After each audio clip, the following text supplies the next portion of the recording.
Everyone's feeling totally recharged after such a long rest. Let's go find Durin and see if that book has any new clues.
Clues for us? We're all set for the next chapter.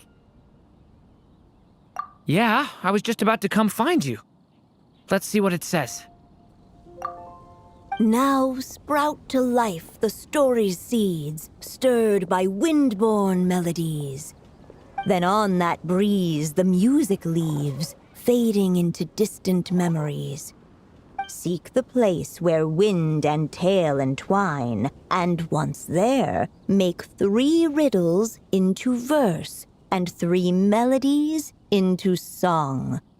For in poetry and song will this story start to blossom. Come on! Another riddle? All that talk about wind and melodies?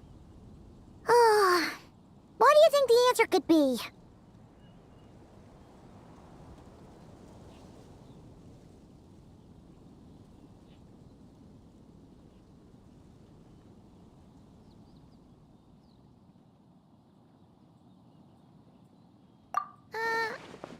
Oh! Care to elaborate? Wind, music, poetry. Tone-deaf bards gotta know the answer. You mean Lord Barbados? Albedo introduced us when I first arrived in Mondstadt. I mean, someone like me was bound to catch his eye sooner or later. It's better that it's out in the open anyway. Now, how should we track him down?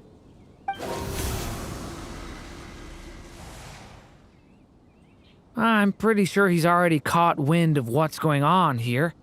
Why don't we just see where the wind takes us? Right. He definitely makes it easy to forget he's a real god sometimes.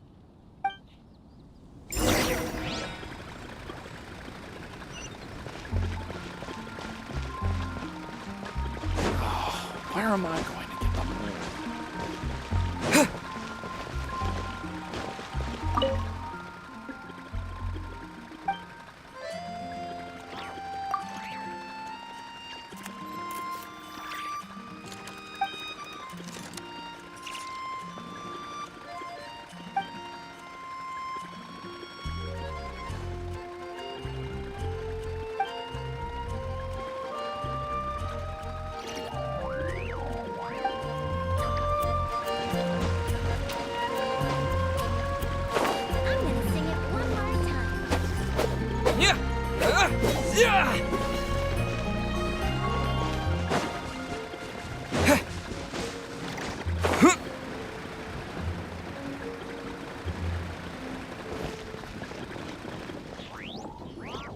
Traveler, Paimon! What a sight for sore eyes!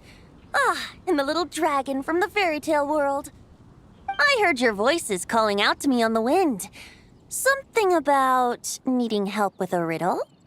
Sorry to disturb you, Lord Barbados. Disturb me? Not at all! To tell you the truth, I'm just as curious about this riddle as you are. Let me take a look.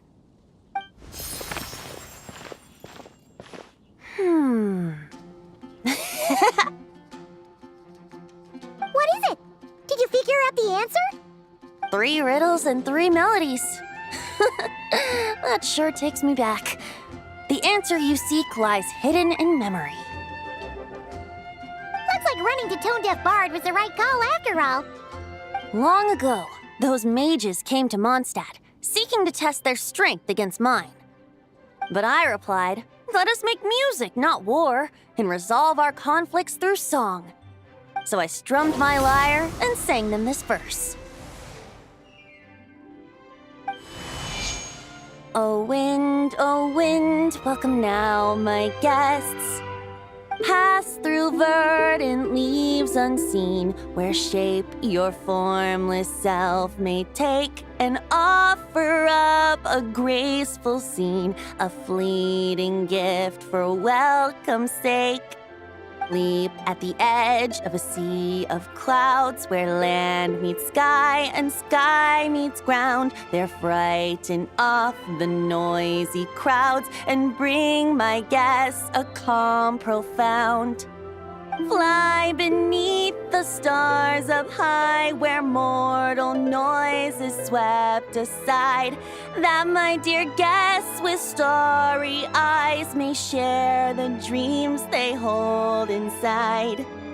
Now go to where I vowed to keep a quiet spot for them to sleep. No clash, no contest bars the way, just tea and mirth to fill the day. There you have it, the 3 melodies. As for the answers to those 3 riddles, I trust you can guess them by now. The woods, the edge of a cliff, and the sky? Correct! Funnily enough, your mother was also the first to solve it, all that time ago. There must be some kind of special rapport between those who write stories and those who sing them. The woods, a cliff, and the sky. Oh! So that's where it is! I suppose the spot that answer points to is where you're headed next. You should know, after solving my riddle, the mages even accepted my proposal and made that location their official meeting spot. And going by what your book is suggesting, once you found it, you might want to try playing the melody I just shared with you. Guess you can be pretty reliable when it counts, huh? Great Animal Archon? Thanks for the help, Lord Barbados. Still got questions for me, huh? Yeah, you must have read countless tales in your time, being a wandering bard and all. In your experience, why might an author consider a story unfinished? Unfinished? Well, I guess if there's something left to accomplish in the story, or, if the last line goes, to be continued. Huh? Wow, your helpfulness lasted for like 1 second. In all seriousness, I would think the answer to that question lies in your mother's story itself. It's not my place to pry any further. All right then, we should get going.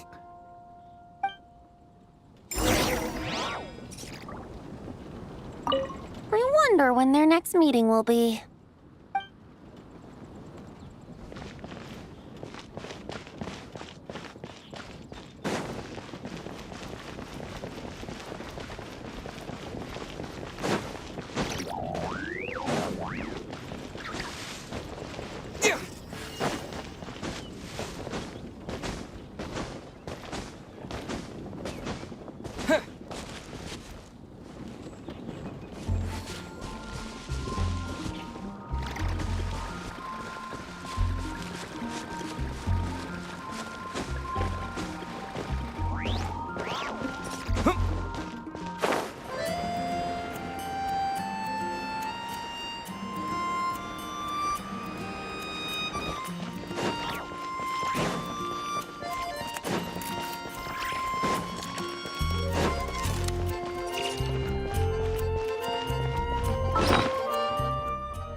We just need to play the 3 melodies, and we should be able to gather the memories for the next chapter, right?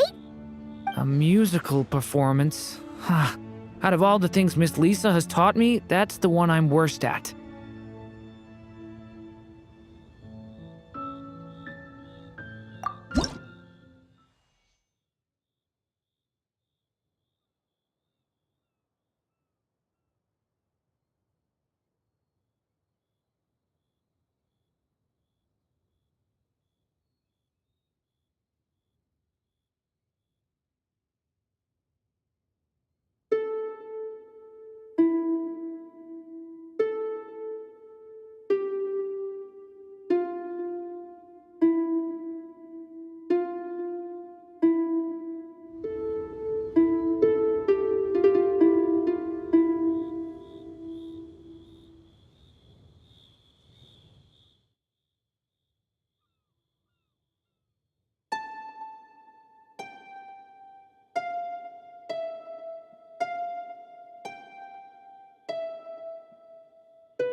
Even a war that shook the world could not halt the witches' gatherings. Yet even so, with the passing of time, 3 of their teacups no longer came to be set. The witches did not linger long in sorrow, for the Story Witch had brought glad tidings of her own. Born was her dragon child, safe and sound. Her fellow witches offered up their blessings, eagerly debating how to celebrate the child's birth.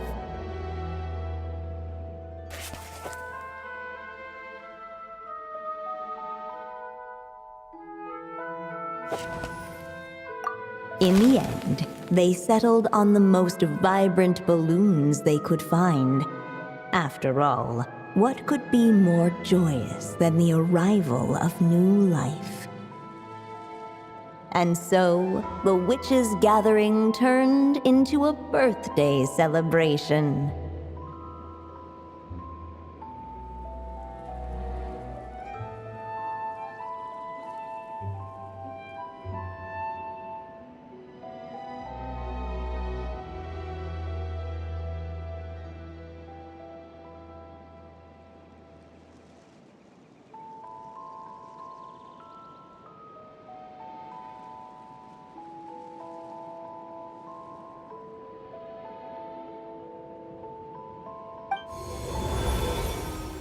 So, we're back in the story world, huh?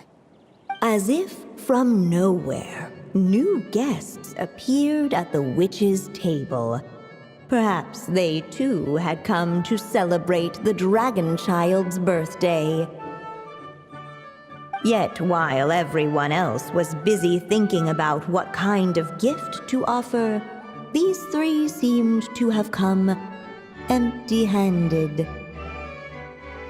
Hardly the recipe for a warm welcome to a birthday party, now is it? A gift? Hey, what's this all about? We only just found out this was a party! While the guests voiced their complaints and grievances, perhaps they should have been wondering what kind of gift to give instead. So, we need to bring a gift to advance the story? But where are we supposed to get something like that? Perhaps it would be a good idea to have a look around. Why didn't you just say so?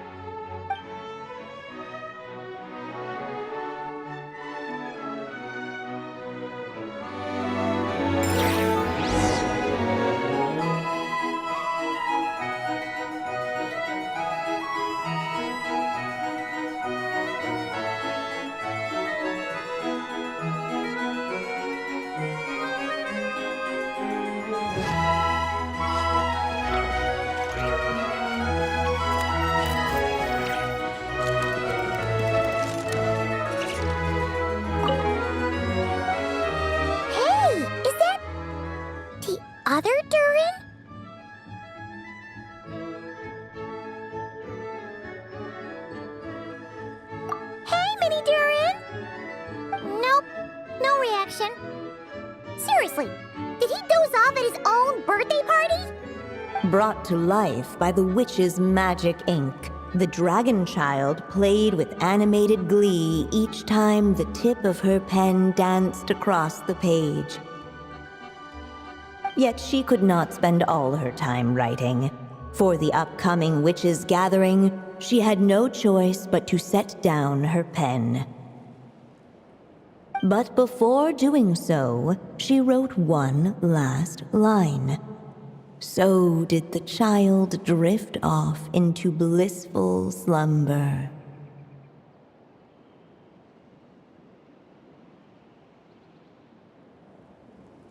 Well, that's a bit convenient. Strange. I don't remember ever being at any of the mages' gatherings.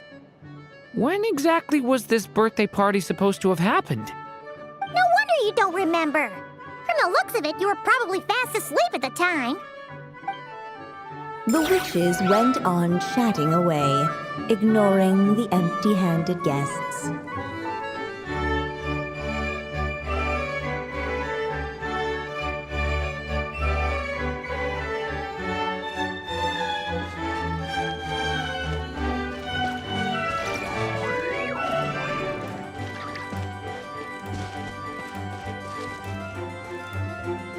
Hey, could we use these as gifts, maybe?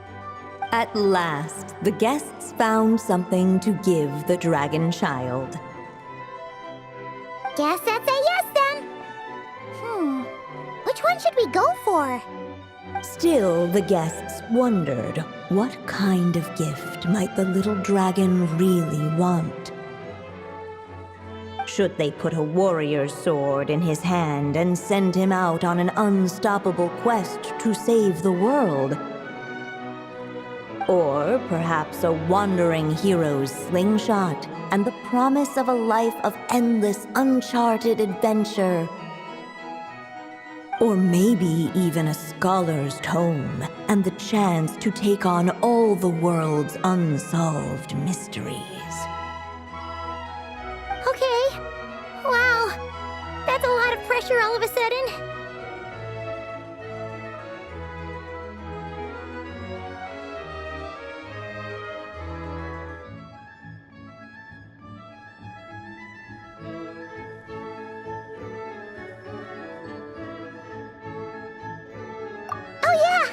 Technically, we're actually picking a gift for you. So, which one would you prefer? You want me to choose? Wow, this feels kinda special. How come? For as long as I can remember, I've spent most of my time living in the stories my mother created. I always thought my mother had everything written out for me already, just like the toy figures in Constellation Metropole. What I wanted to do with my own future. That's something I've never really thought about. What did I want back then? This is the first time I've ever asked myself that question. Sounds like this is the perfect opportunity to answer it then. It's been a while since you left Simulanka, and after everything that's happened, it might be about time to start thinking about your future. Then let me give it some thought.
The guests hesitated, and not without good reason.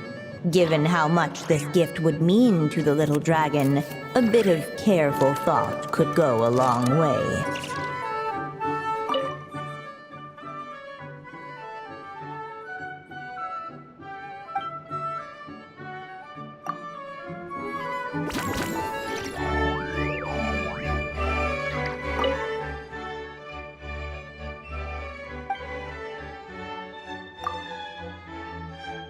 In the end, the guests settled on the warrior's sword. So, your dream is to become a warrior? I just really want to be able to keep people safe. If my time in Nodcry taught me anything, it's that a lot of problems in this world can only be settled by strength of arms. As long as I can help people, that's enough for me. Really? But I don't think it's enough.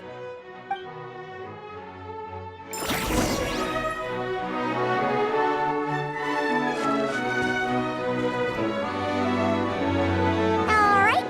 They should let us in now that we've got a gift, right? Hello there. Brought a gift this time? The newly arrived guest presented his gift, wishing the little dragon a future as an indomitable warrior. Accepting the guest's blessing, the Story Witch invited him and his friends to take their place around the table. Finally, she could introduce them all to her dragon child, telling all in attendance about the moment of his hatching, and of course, the name he'd been given.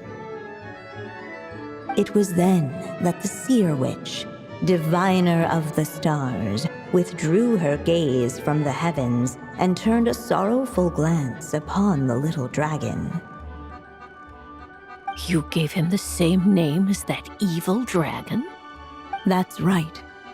But the life I intend for him shall be very different. What folly to love so blindly. For as you must know, a name is the mirror of destiny itself. He who bears an evil dragon's name must also inherit the fate of its previous owner. His fate has been foretold. Then I'll rewrite it. The witches at the table fell silent, for they knew the Seer Witch's words had never once proven wrong. Yet, just as clearly, they recognized the Story Witch's resolve, for there is scarce a force in this world more fearsome than a mother's love. At last, the Merry Witch stepped forward, dispelling the uneasy silence. So be it. Then we'll all lend a hand. Together, we shall rewrite this child's fate. You mean to defy one of the fundamental rules of this world? I refuse to be shackled by such rules. Besides, this is a witches' gathering, is it not? What could be more fitting a subject for this occasion than to defy them? Oh? Sounds like an interesting experiment. I suppose, were we to succeed in this endeavor, we might bring a touch of wonder to this otherwise dreary sky of stars. The Merry Witch finally talked them all round, just like she had done many times before. Warm and strong as the sun she was, so much so, in fact, that those who her light shined down upon had no choice but to bask in it. And so the witches readied their gifts, 3 marvels of the cosmos. For this child, I shall decipher the ravings of the heavens and lay bare before him the trickery of fate. For this child, I shall leave a formula powerful enough to unravel the very origins of this world, that he may seek another solution for the conundrum of his life. For this child, I shall call upon wondrous magic to make possible his impossible wish. All the Story Witch had was the pen in her hand, yet with the love that flowed from it, she resolved to bring forth a marvel of her own. For this child, I shall leave behind the last story I will ever write, and with it, a path to an ending yet untold. With the witch's blessings given and received, the little dragon's fate at last began to turn. In the midst of the dragon child's birthday celebration, the seer witch proclaimed her prophecy. The child had been given the evil dragon's name, and with it, the burden of its fate. But hearing this, the Story Witch vowed to rewrite it all, for such was her love and resolve. And so the other witches offered their gifts in turn, marvels as rare as any in the cosmos. Together, they sought to test one of the fundamental laws of this world, in part to support a mother's love, and in part to sate their own curiosity. Oh, and I almost forgot. Our new guests came bearing blessings of their own. Who knows?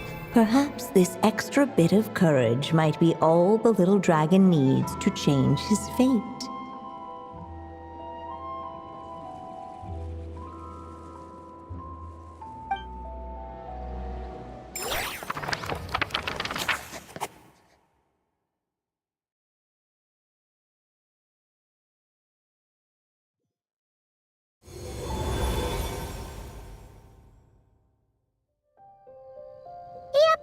Looks like we've completed this chapter, too. Those witches in the story were the mages of the Hexen Circle, right? They sure seem to care a lot about you, Durin. But, Paimon kinda had trouble following their conversation. Just a bunch of mystery, as usual. The evil dragon's fate. Oh, is that what you're worried about? But didn't we already take care of that?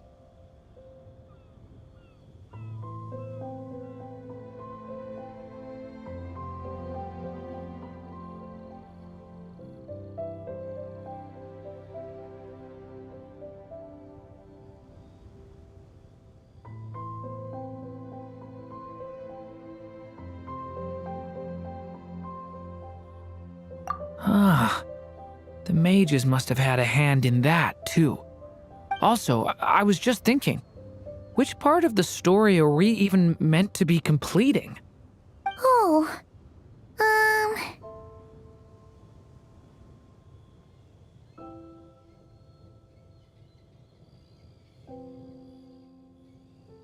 It feels less like we're filling in the gaps and more like we're adding something new altogether. But we use the ink, right? And the book hasn't given us any more clues, so that must mean our task is complete. At least for now. Yeah, I guess we're doing something right.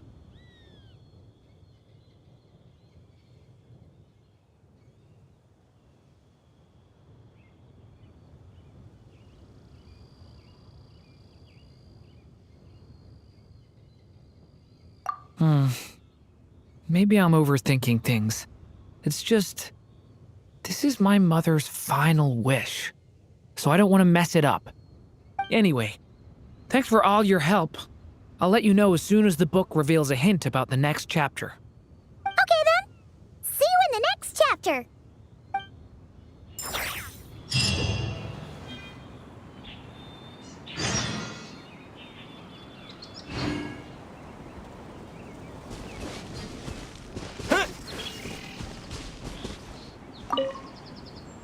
I think I'm gonna stick around, take my time reading through this book.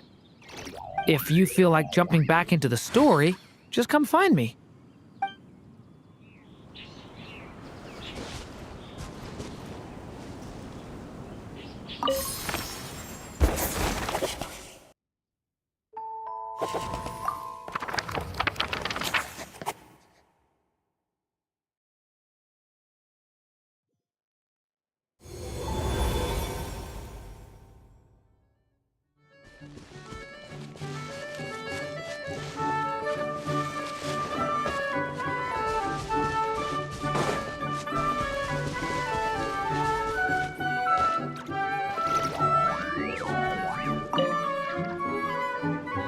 late, the tricksy witch has nearly the entirety of the snowy lands in her grasp. Now none but the Tsar can command her submission. Such a pity that she can no longer spare the time to join our gatherings. Tell me, does the Wander Witch still roam among the stars? Who can say how long we'll have to wait for her return? I had hoped sharing all the fun little stories from our gatherings might entice her to remain. Then how about the Memory Witch? Does she still walk the mortal realm? Yes, she has that secret mission of hers to accomplish, so she couldn't make it to our gathering. But she doesn't seem to regret her choice, so naturally, it's not my place to pry. As rare a chance to gather as this. And yet, almost half of us are absent. Cheer up. At least you came with good tidings. I suppose I'm just feeling a little sentimental. After all, there will come a day when I, too, am among those absent at these gatherings.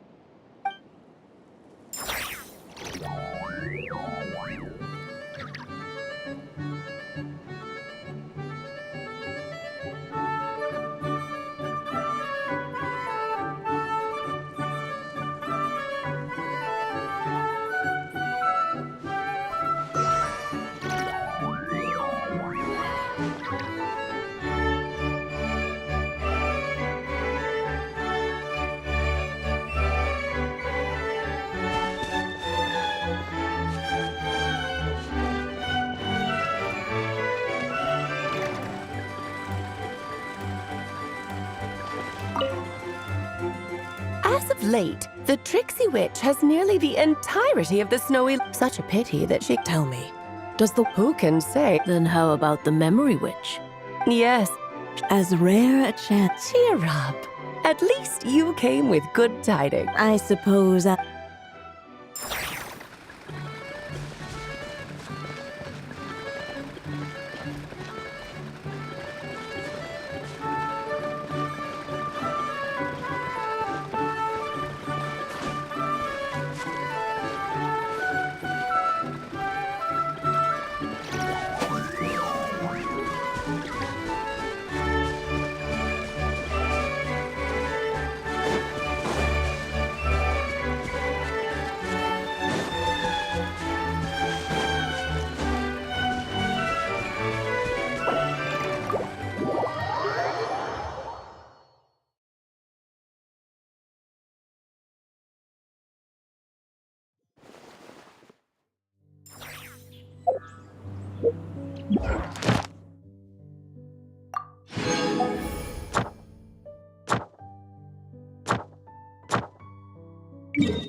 Ad Astra Abyssal.